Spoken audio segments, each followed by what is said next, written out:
Hello and welcome to focus 360। तो कैसे हैं आप सब दोस्तों। पिछला कंट्रोल एंड कोऑर्डिनेशन का लेक्चर 1 आया था, फिर लेक्चर 2 आने में कुछ लेट हो चुकी है क्योंकि कुछ तकनीकी इशू मैं फेस कर रहा था। वाईफाई सही से काम नहीं कर रहा था और मैं थोड़ा बिजी भी चल रहा था, तो सेकंड लेक्चर आने में कुछ लेट हो गई है, पर अब सब कुछ ठीक है।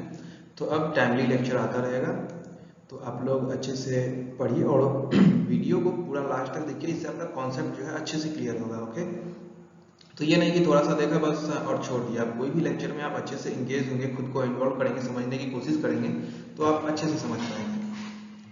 और अपने एग्जाम में आप कॉन्सेप्ट को जितना अच्छा से डिफाइन करोगे उतना अच्छा नंबर आएगा। ठीक है, तो सबसे पहले जो है एग्जाम में जो लिखने का फॉर्मेट होता है, सीबीएसई वालों को तो अच्छे से मालूम होगा ही, और बिहार बोर्ड वाले को भी मैं बता देता हूँ।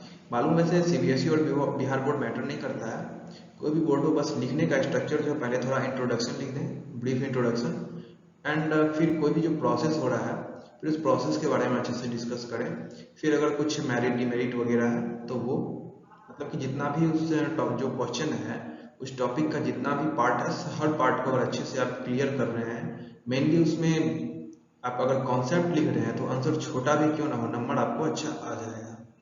ओके, तो कंट्रोल एंड कोऑर्डिनेशन के पहले लेक्चर में हम लोगों ने क्या पढ़ा था, पेरिफेरल नर्वस सिस्टम तक कवर किया था। अब नेक्स्ट लेक्चर जो है उसमें हम लोग कवर करेंगे। तो आइए देखते हैं आज हम लोग ऑटोमेटिक नर्वस सिस्टम और आगे क्या क्या पढ़ने वाले हैं देखते हैं। ओके, यहाँ हम लोग ऑटोमेटिक नर्वस सिस्टम, फिर रिफ्लेक्स एक्शन, और रिफ्लेक्स एक्शन में ब्रेन का क्या रोल है, फिर रिसेप्टर्स क्या होता है और कितने तरह के होते हैं, फिर इंडोक्राइन सिस्टम, हार्मोन और थायराइड और एड्रिनल ग्लैंड को आज हम लोग सीखेंगे। तो दोस्तों साथ हम लोग सीखना शुरू करते हैं। Okay, then let's start with automatic nervous system. Now here we will learn about the automatic nervous system. देखिए दोस्तों, ऑटोमेटिक नर्वस सिस्टम जो है इसका जितना भी नर्व होता है वो जो है पेरिफेरल नर्वस सिस्टम से ओरिजिनेट होता है। The automatic nervous system has all the nerves originating from peripheral nervous system. Okay, it has two major division. यहाँ जो है दो मेजर डिवीजन होता है, एक होता है सिंपैथेटिक और एक होता है पारासिम्पैथेटिक। ओके, दोनों ऑटोमेटिक नर्वस सिस्टम का पार्ट्स है, डिवीजन है।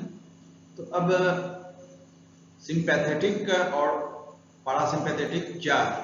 तो सिंपैथिक नर्वस सिस्टम जो है, देखिए ये जो होता है रेगुलेट करता है बॉडी के इंटेंस एक्टिविटीज को। जैसे हम लोग सांस लेते हैं, सांस लेने के बाद जो ब्रोंकिल्स का फैलना होता है, हार्ट बीट को कैसे पंप करना चाहिए उसको रेगुलेट करता है।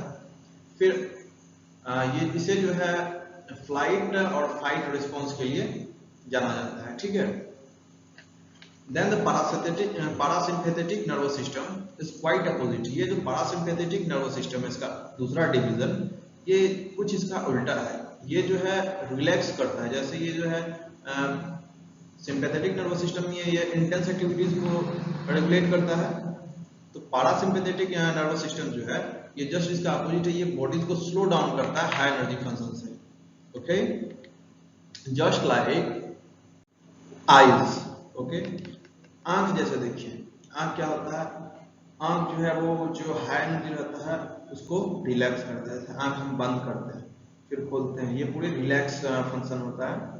ठीक है, फिर जाके लैक्रिमल ग्लैंड्स जो होता है वो प्रोड्यूस करता है क्या चीज, सलाइवा, टीयर्स को, सॉरी, लैक्रिमल ग्लैंड जो होता है वो टीयर्स को प्रोड्यूस करता है। फिर सलाइवा जो प्रोड्यूस होता है, सलाइवा प्रोड्यूस होता है पेट्रॉइड ग्लैंड से। ठीक है, तो ये सब जो है पारासिम्पैथिक नर्वस सिस्टम का काम है।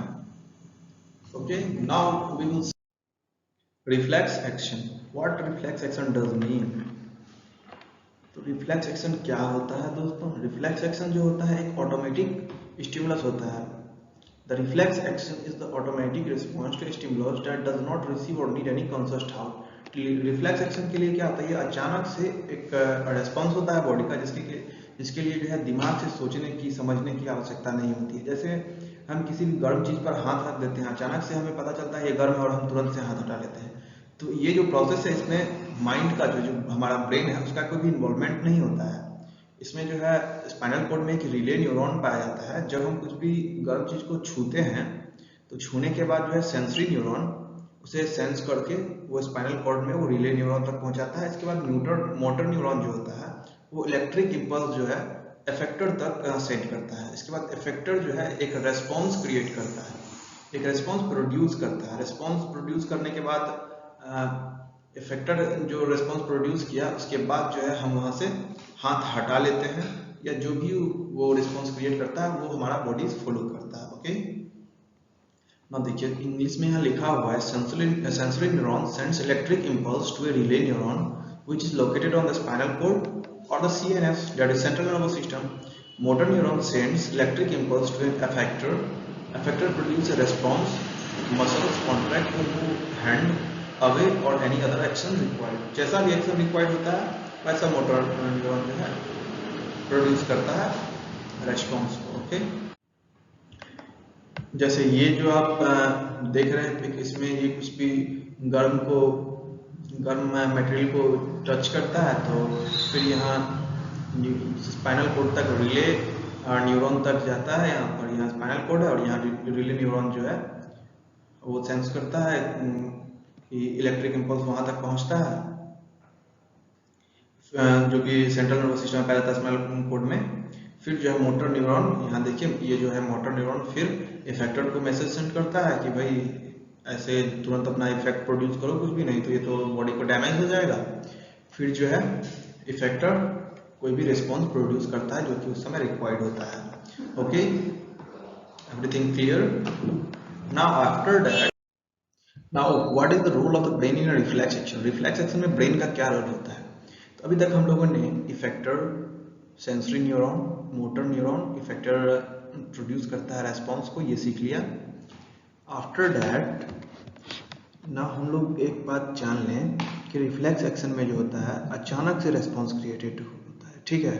तो ये जो रिस्पॉन्स अचानक से क्रिएटेड होता है इसमें कोई भी हम लोगों को डाउट मतलब कुछ भी सोच विचार कर नहीं करते हैं कि आखिर हम लोगों को ये करना है, वो अचानक से हो जाता है, ऑटोमेटिकली स्पाइनल कॉर्ड ऑर्डर दे देता है बॉडी को और वैसा हो जाता है। Okay, now for example sensory nerve is responsible for heat detection. Sensory nerve जो है हीट डिटेक्शन के लिए रिस्पॉन्सिबल है।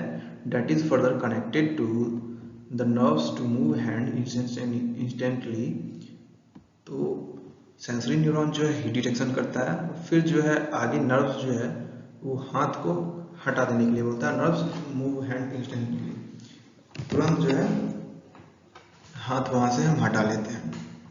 तो अब यहाँ जो पूरा जो प्रोसेस है डिटेक्टिंग द हीट सिग्नल को डिटेक्ट करना और जो नर्व्स रिस्पॉन्ड कर रहा है जिससे कि हम हाथ हटा ले रहे हैं, तो ये टोटल मिलकर क्या हो जाता है, ये रिफ्लेक्स आर्क हो गया, reflex arc.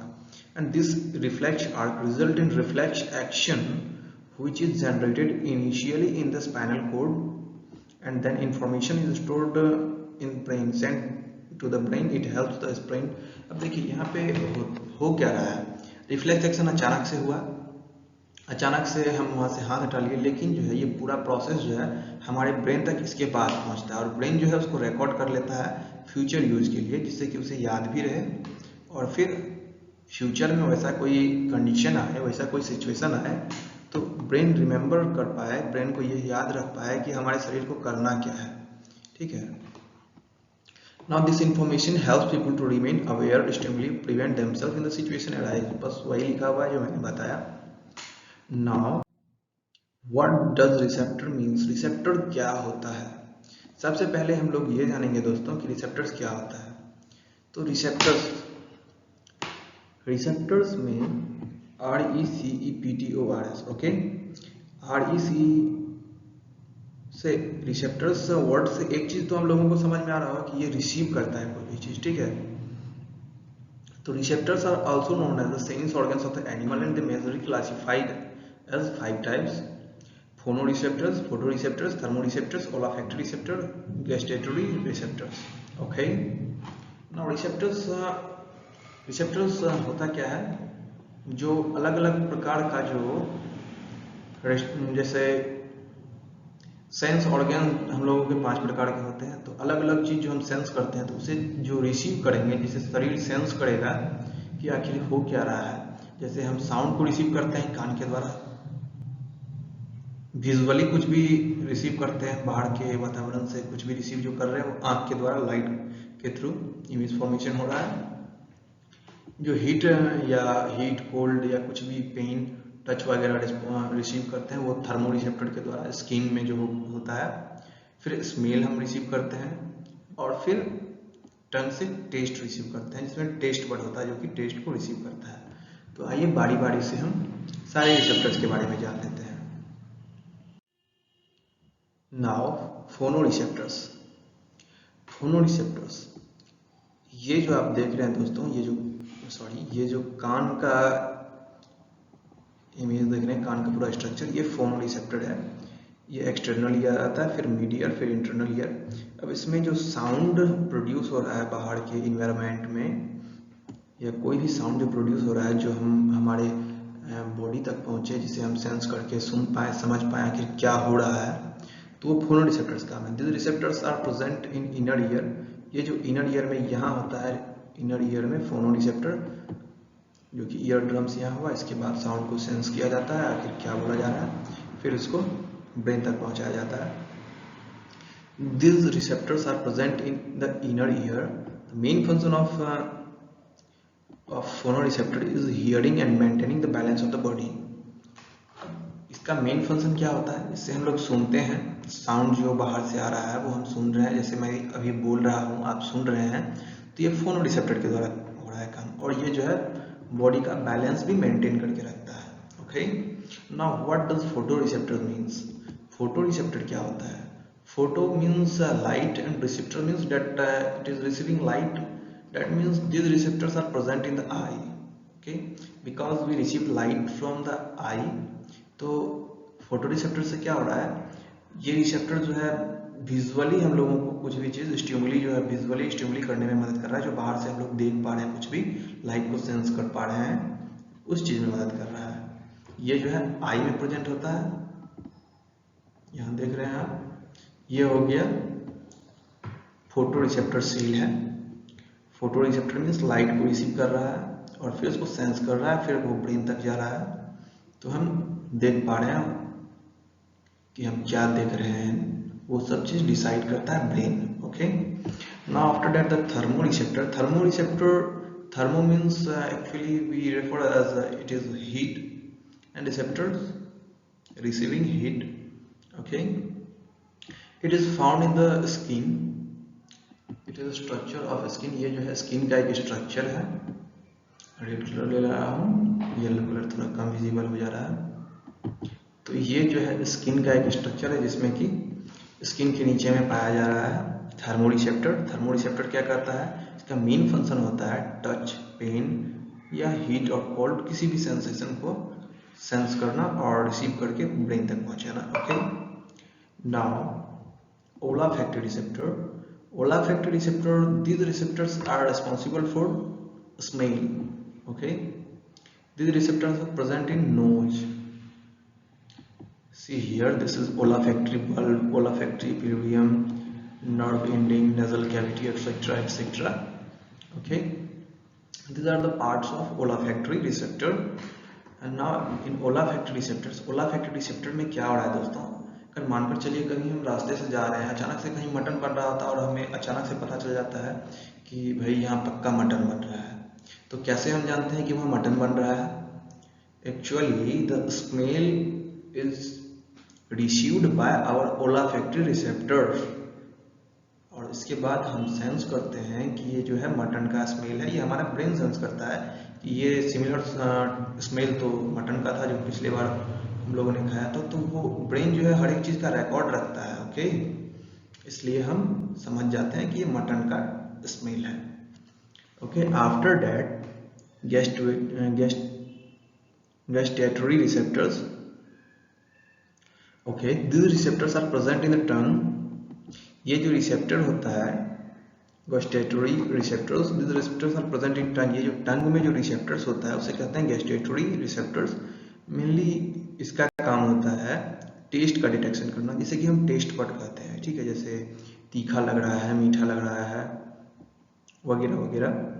Okay, after that we will learn about brain protection. Okay, अब जैसे देखिए, नॉर्मली एक चीज लीजिए, मैं देश की पॉलिटिक्स से कनेक्ट करता हूँ। हमारे देश का जो प्रधानमंत्री है, जो प्राइम मिनिस्टर है, और मानकर चलिए प्रधानमंत्री या फिर राष्ट्रपति, राष्ट्रपति ही लेते हैं, ठीक है। तो प्रेसिडेंट ऑफ इंडिया जब वो बाहर निकलते हैं तो आप देखते होंगे उनका बहुत सारा बॉडीगार्ड वगैरह होता है, क्योंकि वो मेन है। देश के सबसे पहले नागरिक को कहा जाता है राष्ट्रपति। Okay, first citizen of the country is president. Okay, तो उसी प्रकार हमारे शरीर में जो सबसे मेन होता है वो होता है ब्रेन। तो ब्रेन को ही प्रोटेक्शन चाहिए, क्योंकि अगर ये डैमेज हो गया तो पूरे शरीर का कुछ भी काम नहीं चल पाएगा। तो जिस तरह राष्ट्रपति को बॉडीगार्ड वगैरह का प्रोटेक्शन रहता है, उसी तरह ब्रेन को जो है प्रोटेक्शन मिलता है 3 तरह का। सबसे पहला है द बोनी स्कल, जो कि स्केलेटल सिस्टम में रहता है। ये जो बोनी स्कल देख रहे हैं, ये 8 फ्लैट बोन्स जो है गेट इंटरलॉक्ड रहता है, ठीक है। वो आपस में इंटरलॉक रहता है, जिससे कि अगर कोई चोट वगैरह लगे भी तो स्कल जो है ब्रेन तक उस चोट को नहीं पहुंचने दे। After that the cerebrospinal fluid. Cerebrospinal fluid क्या है? ये जो ब्लू कलर का जितना भी आप देख रहे हैं, ये सारा है सेरिब्रोस्पाइनल फ्लूइड। ओके, ये भी ब्रेन को प्रोटेक्ट करने में मदद करता है। After that the meninges. Meninges क्या होता है? हमारे ब्रेन के जैसे ये देखिए, ये पार्ट है, इसको जूम करके आगे दिखाया गया है। ये जो है इंक्लूसिव पार्ट होता है ड्यूरा मैटर का, अर्केनॉइड का और पिया मैटर का। अब ये तीनों क्या होता है ये आप पढ़ोगे 12th क्लास में, ओके, इन डिटेल। 10th के लिए इतना ही काफी है। तो ये हो गया हमारा 3 प्रोटेक्शन जो कि ब्रेन के लिए दिया जाता है नेचर के द्वारा। Okay, now after that there is endocrine system. What endocrine system does mean? endocrine system होता क्या है, इसका मतलब क्या होता है? तो दोस्तों, the endocrine system is made up of glands that produce and secrete hormones, chemical substance produced in the body that regulate the activity or cell or organs. तो endocrine system में जितना भी ग्लैंड्स वगैरह होता है, ये जो इंडोक्राइन सिस्टम है ये पूरा का पूरा ग्लैंड्स का बना हुआ है, जैसे हाइपोथैलेमस ग्लैंड और पिट्यूटरी ग्लैंड वगैरह देख रहे हैं। फिर पैनियल ग्लैंड है, थायराइड ग्लैंड है, थैलेमस है, पैनक्रियाज है, एड्रिनल ग्लैंड है, वगैरह वगैरह। ओके, तो इसका जो मेन काम क्या होता है, ये बॉडी रेगुलेट करने के लिए या एक्टिविटी को रेगुलेट करने के लिए बॉडी का हार्मोन सेक्रेट करता है, ठीक है। These hormones regulate the body's growth, metabolism. Metabolism means physical और chemical processes of the body. अब जैसे होता क्या है बॉडीज के ग्रोथ के लिए, पिट्यूटरी ग्लैंड आगे मैं बताऊंगा, उसमें ये सब अच्छे से डिफाइन कर दूंगा। तो हार्मोन्स जो होता है वो एक केमिकल सब्सटेंस होता है, ठीक है, जो कि शरीर के रेगुलेशन में मदद करता है। ओके, जैसे ग्रोथ, प्रॉपर ग्रोथ शरीर का हो, जैसे प्यूबर्टी रीजन पे आने पे, प्यूबर्टी एज पर आने पे शरीर का डेवलपमेंट भी उस अनुसार हो जाना चाहिए। तो ये सब जो है हार्मोन्स के द्वारा ही होता है, ठीक है। Now after that we have to learn about hormones. What the hormones are? Hormones होता क्या है? It is the chemical messenger in the body. Body में एक केमिकल मैसेंजर होता है जो कि ब्लड में सेक्रेट होता है, जिससे कि टिश्यू और जो ऑर्गन्स हैं शरीर की वो प्रॉपरली फंक्शन कर पाए बॉडी में।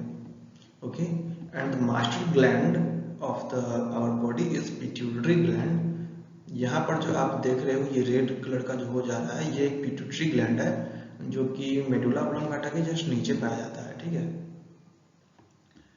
विच is located at the base of the brain. Hormones produce are growth. अब इसके द्वारा जो हार्मोन्स प्रोड्यूस हो रहा है वो ग्रोथ हार्मोन है, TSH है, that means thyroid stimulating hormones, जो कि थायराइड ग्लैंड के द्वारा प्रोड्यूस होता है, thyroxine and triiodothyronine, which stimulates the metabolism of almost every tissue of our body.